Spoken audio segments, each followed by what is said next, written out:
I just wanted to ask you some technical questions about All My Children. For example, how long does it take to do one episode? How long does it take to film an episode? Well, start filming it. Well, you come in about 7:30, um, and I have to amend this because of the complexities of shooting a soap opera. But you come in about they start at about 7:30 and end up about 8 o'clock at night. 7:30, about 12 hours. Shoot an episode. The way they shoot it now, you come in basically on a schedule that involves your sets, your scenes. If they're all in one set, like I had today, 3 scenes in one set, I was through by 12:30. If you have 2 different sets, and then or if you're shooting different shows, sometimes they're shooting parts of 2 or 3 different shows. So it varies wildly. But I would say the average time to actually shoot it is about 12 hours. On soap operas, do the writers take your suggestions for character development? 20 years is a long time. Do they take your ideas? I don't know. I, I don't know. We never see them. You never see them, know. okay. No, no, never. They won't let us anywhere near them. I think they're good, and they I think they take what we're doing on the screen, and they obviously watch it, and they figure out that maybe the character could be. That's, I guess, the head writer and the writers get together and decide, maybe look what this actor is doing. There's an edge there that we could use, and let's go that way. Oh, they look how they have a chemistry together, and the first thing you know, you're in bed with them. Things like that. They do. Yeah, they listen to us in that sense. Yes. How far ahead do you know what your storyline is going to be? Do you know what you'll be doing in a month from now or 6 months from now, or are you just... Oh, no. No, how about 2.5, 3 days? That's when we get the scripts. And we don't, I don't want to know. I've always thought that was one of the interesting things with soap opera. You're doing this stuff today, and you may contradict yourself next week, or you don't know where you're going next week. But that's what happens in life, isn't it? So you commit yourself to what you're doing today and have it justified. And if it's not justified, they're very flexible around here. They'll let us kind of semi-rewrite scenes. If we're really doing serious rewriting, we have to submit it well in advance. But to change lines, to insert, to take out some words, to change a line or two, they're very flexible that way. And that's very helpful to the actors, some of us more than others. Michael Knight has not read a line the way it was written since I've known him, and that's 21 years. But he comes up with better ones. Have any of the stories changed because of a negative audience reaction?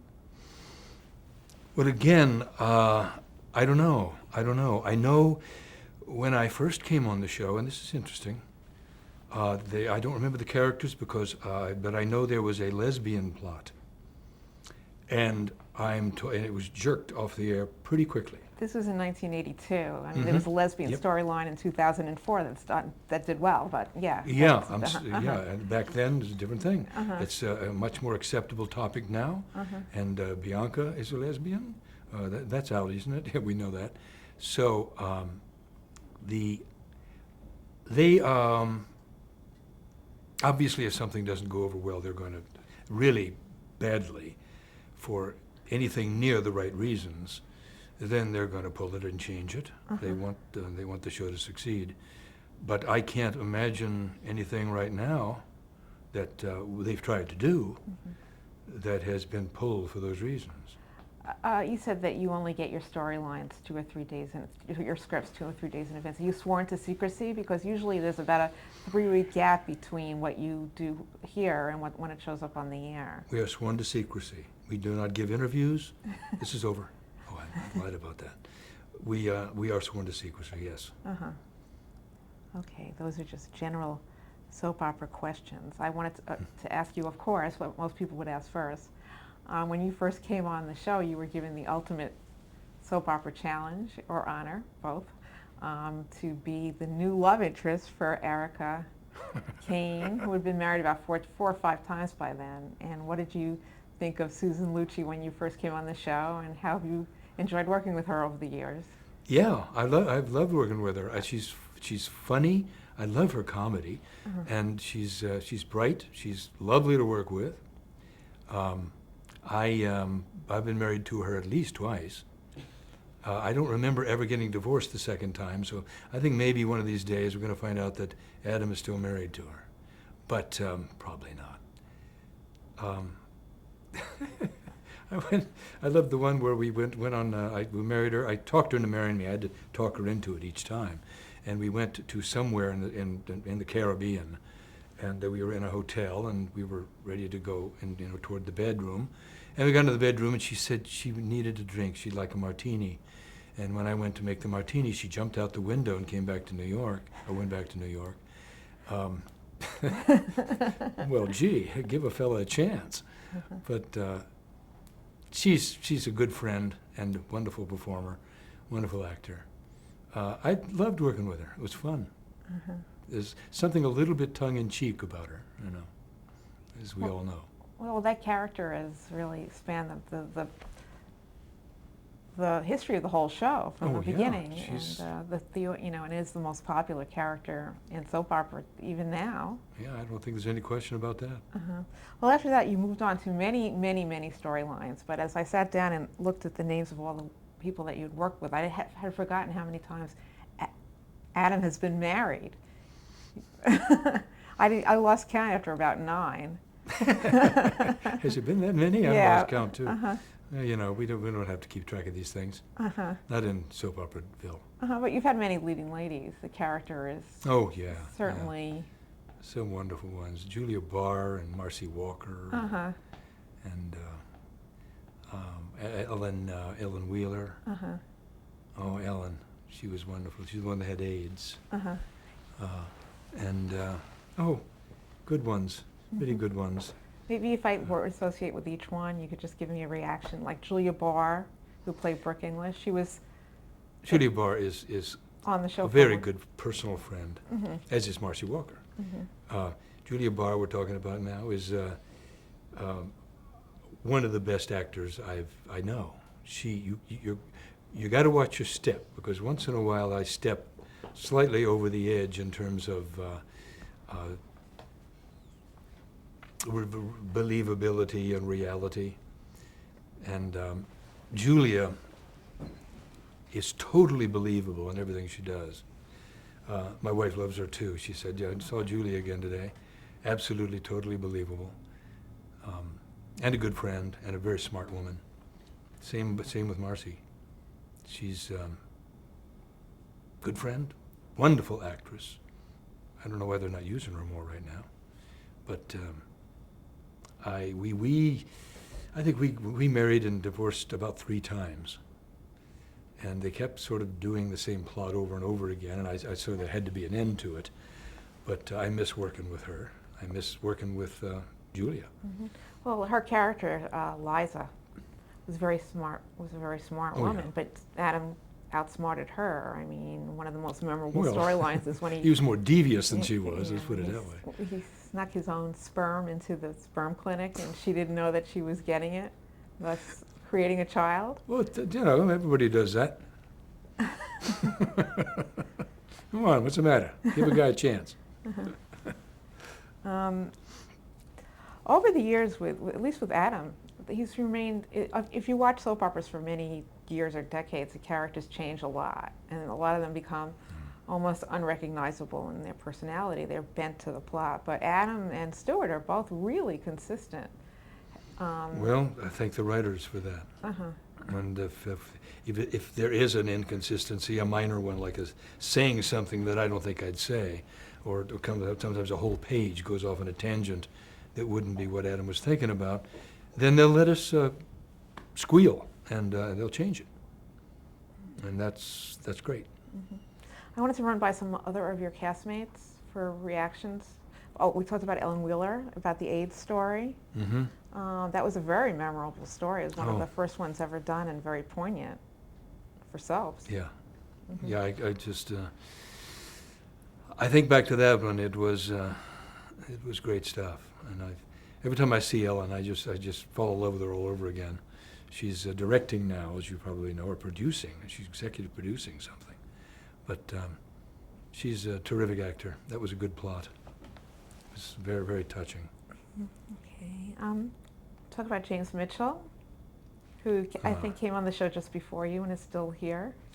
Oh, yeah. Yeah, he came on about 4 years before me, I guess. But, well, I've told James I want to be him when I grow up. I have great admiration for him. My wife is absolutely blown away by James Mitchell because James Mitchell was one of the kings of musical theater, which is what Maureen's primary interest was, and primary talent and resume. But James, I keep wanting him to do Henry Higgins. He won't do it. But he's getting up in years now. But to give you a hint, he fell and broke his hip about, I don't know, 6, 7 weeks ago. And within 3 weeks or 4 weeks, he was out of the wheelchair and walking around. And I'm not going to tell you how old he is, because I don't know. But he's older than me, and that makes him pretty old. I love him. He's a gentleman. He's a fine actor. He's funny. He was the premier dancer in New York at one time. Yeah, I think he's in his 80s. That's a matter of public record, and he's still working. Would you like to work like that? Would you like to work then, when you're in your 80s? I'll tell you when I get into my 70s. Uh-huh. But I don't know. I think so. I think I'd like to work. I don't know. I know that it'll be here, but I have just nothing but admiration for James. Let me go to the other end of the age scale. Kelly Ripa came on the show as your niece when she was fresh from New Jersey and had never worked before. Do you have any comments on her development?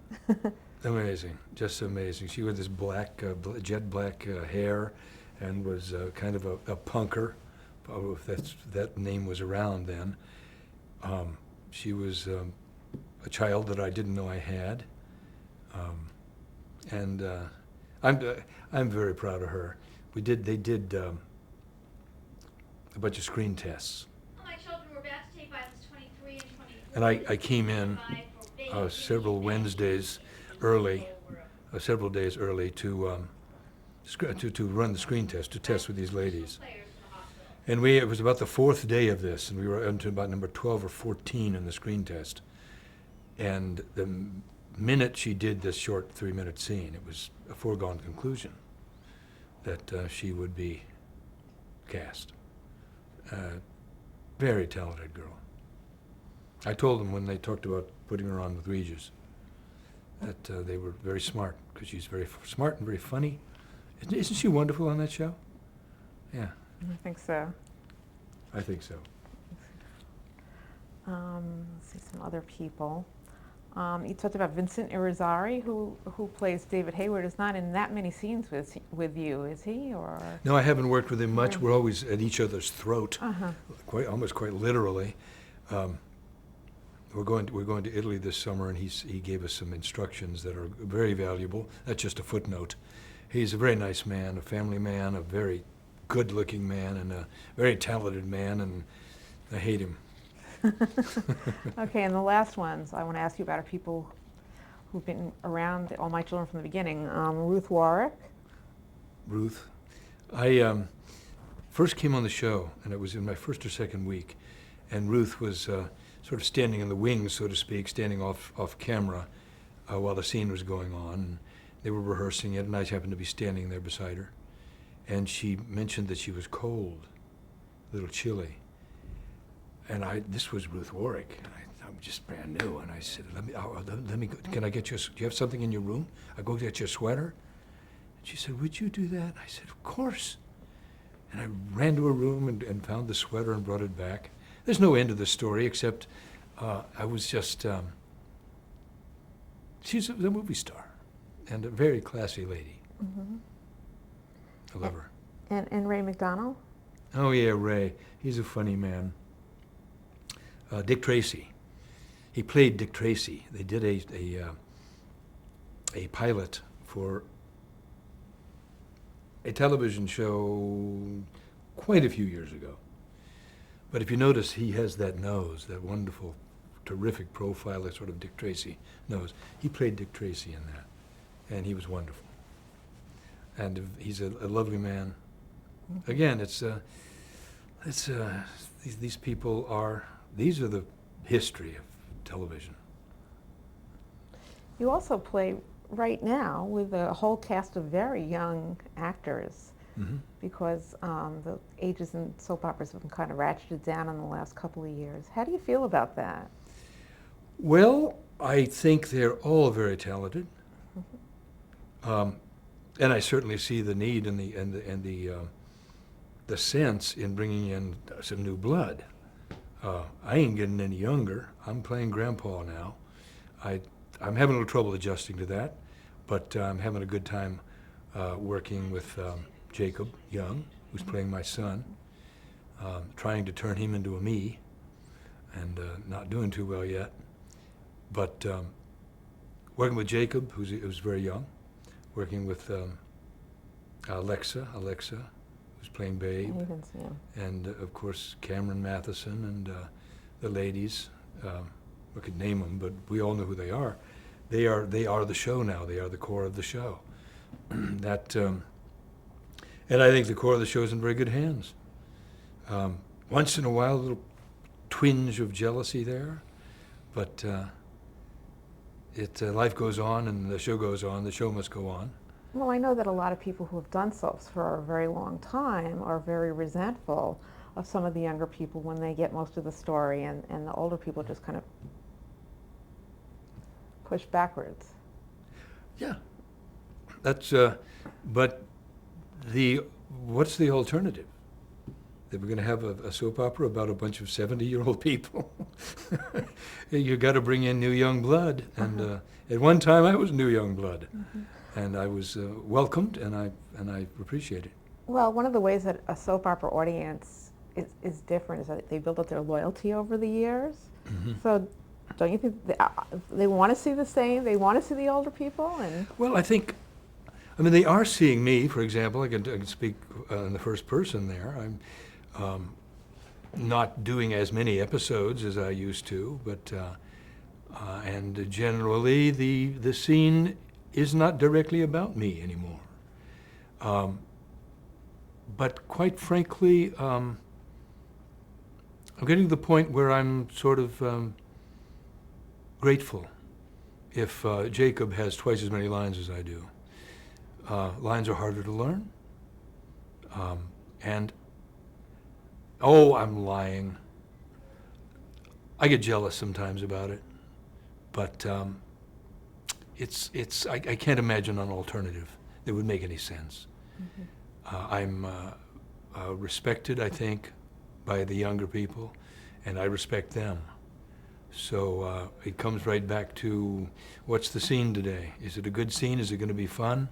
I worked with an actress, she was playing Lady Macbeth to my Macbeth. And she said, all I want to know, is it a happy scene or a sad scene?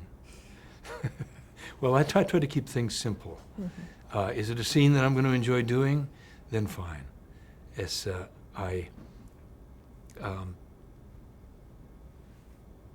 Getting old is not for sissies. Who was it said that? Some very famous actress, Betty Davis, I think.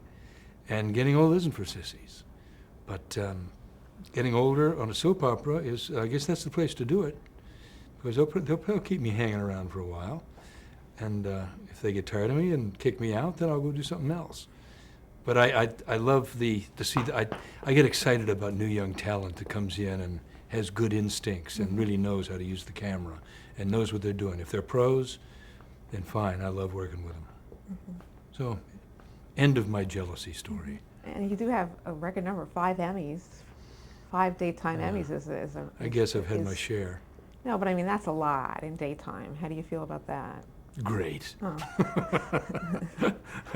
Yeah, I'm very, very, very happy about that and feel very lucky. You've done this for 21 years now. Have you seen any other great changes in soap operas since then, since when you came in the mid-'80s? You know what? I don't watch soap opera. Oh. That's not totally true, but I really don't watch soap opera. No, seeing it in the soap operas I've done, the change, as I think is generally the case, is they become more expensive to shoot. And the more expensive to shoot, the more shortcuts they take to save money. I'm seeing that occasionally. We had a very young director the other day, a very inexperienced director who was on the staff in another capacity, came on the set the other day and was directing, and she said, "We're going to have to probably do without a dress rehearsal today because we have to be out of here by a certain time in the afternoon, 7, I think." And there were a lot of scenes to do, and we're often here till 8:30, 9 o'clock. But they were telling her that because of money, they were going to cut back on the time allotted to do the work we needed to do. None of us try to waste time. We all try to do the best job we can in the least amount of time. But to put that kind of a, that's unfortunate. I don't see much of that, but once in a while that nasty dog jumps up and bites you. It is a question of money. It is a money-making proposition. But I just love Mickey Mouse, and I always will. You were talking about your wife. You have 2 children Yes. right now, and what are they doing? Oh, they're going to college. Katie, my youngest, younger, is going off to Northwestern this fall. She just graduated from high school in Wilton, Connecticut. She's going to study musical theater and follow in her mom's footsteps. My son Christopher is at Johns Hopkins in international relations. They got their brains from their mother, I swear. He speaks Japanese. He's been to China and Japan and Italy. I've been to Toronto. I'm going to try to remedy that. He's in international relations, I think I just said that, and he's doing well. He's got an internship this summer in Washington, D.C. He thinks the world has gone to hell in a handbasket, and he's going to fix it. And I'm very pleased to hear him say that, because it needs fixing. Very proud of both of them, and they're both in very good schools. Amen. Do you want to do this job indefinitely, or? I don't want to talk about that. Okay. I mean, I have some temporary, tentative plans, but I'm not going to, I'm not going to jump up tomorrow and quit. Well, you've done some other things when you were here. It was rather challenging things. I did a one-man show for Clarence Darrow, called Clarence Darrow, for the Defense. It's a 2.5-hour monologue. I've done that several times for benefits. And I just did a 2-character piece called The Unexpected Man by Yasmina Reza with Barbara Feldon from Get Smart fame. She's a wonderful actor. I went out and did, and then I just came back from the Midwest. I did a production of Proof, which I really thoroughly enjoyed. So I get to do theater, keep the old brain working. You're getting up there where you have to remember those lines. You can't say cut, and those were challenging, and I'm going to keep challenging myself until I fall over.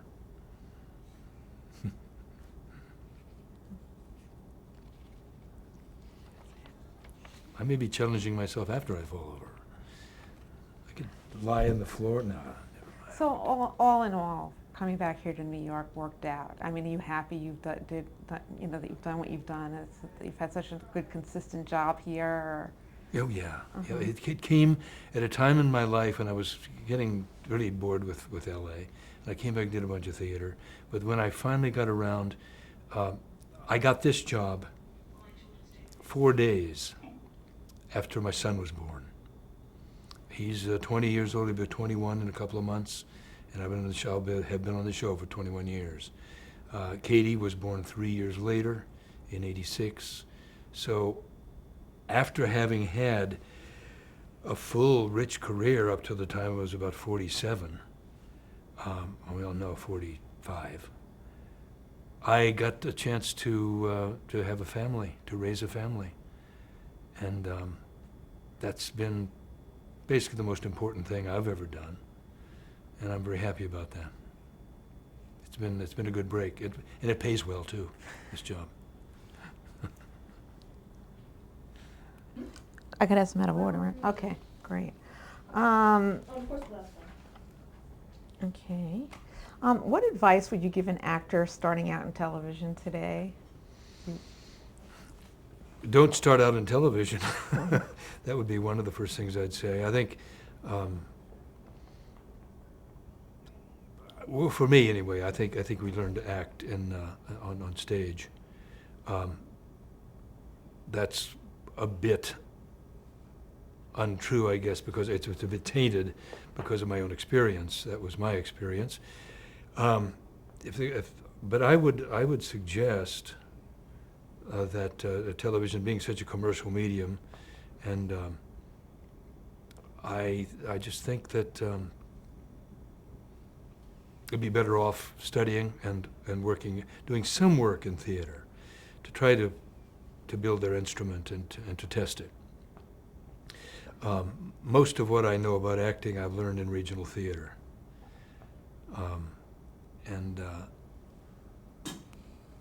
I once had a director that I'd mentioned in college, Paul Rutledge.